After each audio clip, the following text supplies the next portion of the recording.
When the courts betray justice, the oppressed cry to God. There are moments in the life of a nation when injustice becomes so visible that silence itself turns into guilt. Nigeria is standing at such a moment.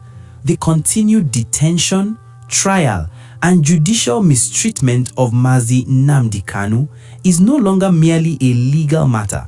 It is a moral crisis, a constitutional failure, and a spiritual indictment against a system that claims justice but practices repression. Mazi Nnamdi Kanu is not in detention because he committed a violent crime. He is detained because he spoke boldly, persistently, and unapologetically against systemic injustice, ethnic marginalization, and political exclusion, particularly against the Igbo people. History teaches us that when a state fears dialogue more than violence, it is because truth has become dangerous to power. The root of the injustice. The ordeal of Mazi Nnamdi Kanu did not begin in a courtroom. It began decades earlier with the unresolved wounds of the Igbo people, post-Civil War exclusion, abandoned properties, lopsided political representation, economic neglect, military brutality, and persistent stereotyping. These grievances were never genuinely addressed. Instead, they were buried under propaganda and force.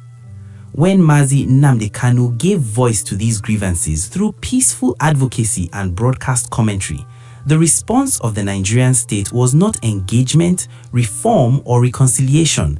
It was criminalization of dissent. The Bible warns against this exact behavior. Proverbs 17 verse 15.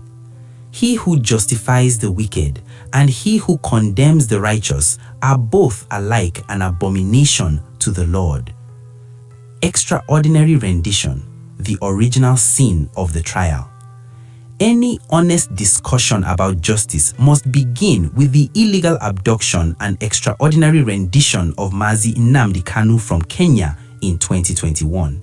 This act violated international law, Kenyan law, Nigerian constitutional provisions, and multiple human rights treaties. Courts in Kenya later ruled that his abduction was illegal. Nigerian courts themselves acknowledged irregularities. Yet, despite these facts, the Nigerian state proceeded as if legality were optional. In civilized democracies, an illegally rendered defendant invalidates the trial process. This is settled law globally. Justice is not justice when its foundation is criminality. Isaiah 33 verse 15. He who walks righteously and speaks uprightly, who stops his ears from hearing of bloodshed. A state that kidnaps a citizen, tortures him, and then turns around to claim legal authority has already lost moral legitimacy. The judicial betrayal. Courts as tools of oppression.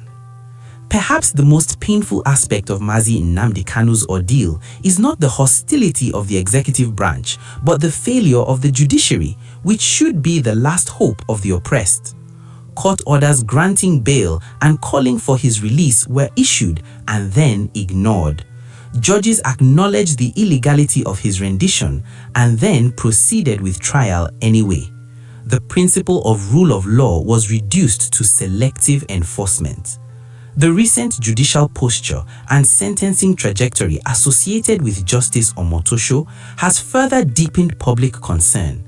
Instead of addressing the fundamental jurisdictional defects of the case, illegal rendition, disobedience of court orders, violation of fair hearing rights, the focus shifted to punishment without justice. This raises a frightening question. What happens when courts stop being arbiters of justice and become instruments of state intimidation? Ecclesiastes 3 verse 16. In the place of justice, wickedness was there, and in the place of righteousness, iniquity was there. The judiciary must never become a conveyor belt for political vendettas. When judges prioritize expediency over equity, history records their names not as jurists, but as collaborators. The Igbo question and collective punishment. The treatment of Mazi Nnamdi Kanu cannot be separated from the broader treatment of the Igbo people. Across Nigeria today, Igbo youths face disproportionate military crackdowns. Igbo communities suffer collective punishment for crimes they did not commit. Peaceful gatherings are labeled security threats, and legitimate political aspirations are framed as rebellion. This is not coincidence, it is structural bias. Lamentations 3, verses 34 to 36. To crush underfoot all prisoners of the earth, the Lord does not approve. Oppression does not need to be total to be real. It only needs to be consistent. Self-determination is not a crime. At the heart of Mazi Nnamdi Kanu's advocacy is the principle of self-determination, a right recognized under international law, including the United Nations Charter. Calling for a referendum, dialogue, or political restructuring is not terrorism, it is political expression. Nelson Mandela was once labeled a terrorist, so was Martin Luther King, so were the prophets of old. Acts 5, verse 29. We must obey God rather than men. When laws are weaponized against conscience, obedience to injustice becomes sin. God's position on oppression and unjust judgment. The Bible leaves no ambiguity about God's stance.